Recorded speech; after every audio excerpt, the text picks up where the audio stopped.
Hello everybody. So this video is going to be about discrimination. So just quickly to review, remember that racial attitudes, or really group attitudes, have three components, like most attitudes do. They have a cognitive component, an affective component, and a behavioral component. Now when it comes to racial attitudes or group attitudes, the cognitive component, that's your stereotype. So that includes, remember, all the information you have about that group. Then you have your affective component. That's the prejudice piece. So that is your positive or negative evaluation of that particular group. Yes, you can have positive prejudice, but usually people only talk about negative prejudice because that's the one that tends to influence people's lives in a way that they tend to talk about. And then you have discrimination, which is the behavioral component. And that's the piece that we're going to focus on here in this video. And I'm going to try and be brief, but still descriptive. So here we go. So first, discrimination is any kind of behavior that benefits or harms a particular group. So, you know, you can be, we all tend to be discriminating. I mean, we all tend to only date certain people. We tend to only choose to spend our time with certain people. We only choose to hang around certain people in certain kinds of facilities. So in general, we all discriminate between groups of people, but typically when we're talking about discrimination, we're talking about harmful discrimination, or when we behave in a way towards a group that might harm them in some way. Now, you can have both blatant discrimination and covert discrimination. Blatant discrimination is undeniable. It is preferential or harmful behavior towards a social group that is blatantly, in which the intention is clear. So if you do something to make your group, to benefit your group, or if you do something to actively harm another group, you are blatantly being discriminatory. So, you know, groups that have groups that are very clear on who they do not like, groups that are very clear on social groups that they hope to undermine. These would be groups that have blatant discrimination. The Nazis are engaging in blatant discrimination. They are actively trying to harm non-Aryan individuals or non-white individuals. Then you can also have covert discrimination. And covert discrimination is basically the same thing, preferential or harmful treatment of a social group, but the intention is more disguised with covert discrimination. So you might have government policies that tend to provide a disproportionate advantage to one group over another, or a disproportionate disadvantage to one group over another. And that's covert discrimination. So for example, when we talk about racism, usually people are, there's really very little ambiguity when people are talking about blatant racism. When a person is saying that, you know, non-white individuals are dumber, or saying that they're not, you know, they're less than human, or any statements like these are blatantly racist statements. And there's really no debating whether they're racist statements or not. However, a more covert version of racism is what in the research is referred to as modern racism.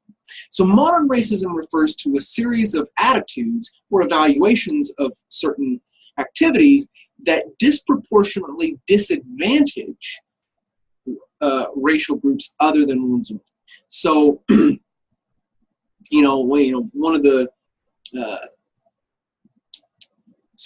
anti-affirmative action attitudes. This tends to be a form of modern racism. For example, African Americans make up about 13% of the population. And if all things were indeed equal, then we would expect that African Americans would make up 13% of the population in everything, in every career, in education, across the board. But indeed, they don't. When it comes to education, they make up smaller than the 13%. They make up smaller than 13% of the population receiving advanced education. When it comes to poverty, more than 13% of African Americans are impoverished. So clearly, not all things are equal. And so, you might have policies that, so affirmative action, the policy, is designed to attempt to bring equality to the to careers and education, at least. People who argue against affirmative action, this is an expression of modern racism or covert racism. Essentially, what's happening is that these policies increase the benefit of preference, or increase the benefit towards one group, which arguably could decrease the benefit to another group. So if you belong in one of these, for example, the majority group, then affirmative action policies could be interpreted as disadvantaging your group. And therefore, there seems to be, in the minds of the majority, a logical reason for not liking these affirmative action policies. But because the attitude against it, the negative attitudes towards affirmative action disproportionately harm a particular social group, that's discrimination. And because it's arguable as to its intent, it's covert racism. And in this sense, an example of modern racism.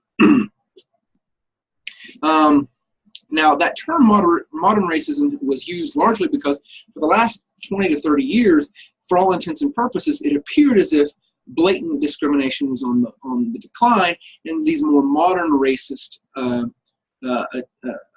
behaviors begin to emerge. But recently, with certain walks and certain events across our country, we're seeing blatant racism on the rise again. So it may be necessary, but the distinction between blatant and covert is still there. Really, the only difference is whether or not it's subtle. Covert racism, like modern racism, is more covert. Blatant racism is a form of blatant discrimination that the purpose is undeniable. You also have things like hostile versus benign sexism. So everybody's fairly aware of hostile sexism. Hostile sexism refers to those beliefs that assume that women are inferior to men in some regard. So some people believe that women are not as smart as men. Some people believe that women are not as able to control their emotions as men.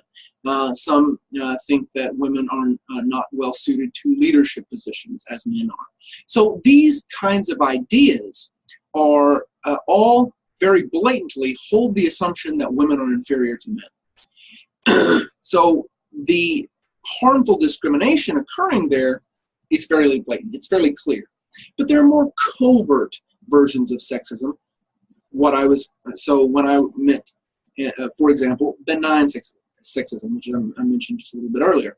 Benign sexism, very often known as chivalry, includes things like helping women with tasks that they may not be able to do. So, for example, women who are trying to lift heavy objects, if men run over and take over the lifting for them, so they move the woman out of the way and they lift it for them, that among some may be called chivalrous, but it is a kind of sexism because there is the implicit assumption that the woman could not do it, and therefore the woman was less capable than the man.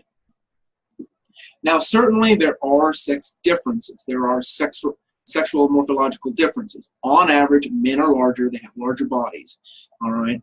On average, they have larger muscle mass than women. These kinds of sexual dimorphic differences do exist. However, the difference is benign sexism, all forms of sexism, assume a type of superiority or inferiority. Usually sexism assumes male superiority and female inferiority, although among some groups it can be switched. All right. Now, the last thing I wanted to talk about is institutionalized discrimination. Institutionalized discrimination refers to any time a policy or a law creates or treats social groups differently from one another. So, for example, institutionalized racism could include things like policies that favor one group over another. So, for example, in certain states, there are voting ID laws, which disproportionately affect impoverished groups, because the impoverished groups are going to be the ones who can't necessarily afford to pay for a state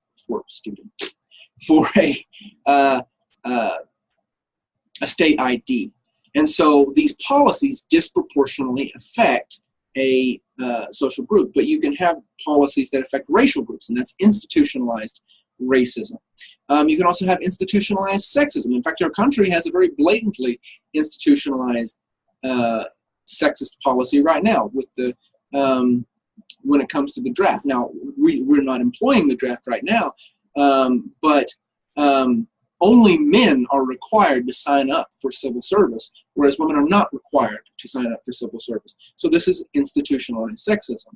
Now, mind you, this may be seen as chivalry, but again, if you remember, this also carries the implicit assumption that women are not as capable on the battlefield as men are.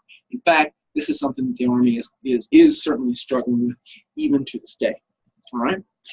And that is all for this video. So we've covered what discrimination is, we've talked about blatant versus covert discrimination, and we've talked about several types of blatant versus covert discrimination, and we've talked about institutionalized discrimination. And that's it for this video. If you have any questions, please let me know. Other than that, see you later.